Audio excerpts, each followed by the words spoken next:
Liberals keep shouting gun control from the rooftops, but they never bother to explain exactly what that means. It's kind of like that episode of Family Guy where Peter was duped into buying a piece of paper that just said volcano insurance over and over again. Do they want criminals to not be allowed to have guns? Newsflash, we already do that. As far as I'm aware, there isn't a single state in the entire USA where a person convicted of a violent felony doesn't have his gun ownership rights taken away as part of his sentence, or at least have those rights heavily restricted. Even for violent felonies where a gun wasn't involved, those convicts still lose the right to own guns. For example, at 4 minutes 4 seconds of this video, you can hear that Derek Chauvin is prohibited from possessing firearms, ammunition, or explosives for the remainder of your life. Even though he only killed George Floyd with his knee, not with a gun.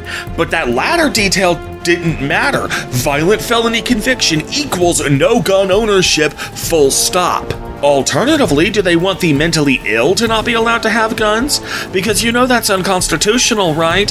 And I'm not even talking about the Second Amendment at this point. I'm talking about the Due Process Clause. Think about it. You want to take away someone's constitutional rights even though they haven't done anything wrong, just on the possibility that they might do something wrong in the future. Is that about right?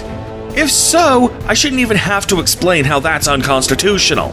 Or maybe you want to prohibit those who are statistically most likely to go on killing sprees from owning guns. At this point, you're punishing victims. Studies consistently show that those most likely to go on killing sprees are victims of bullying at school and domestic violence at home.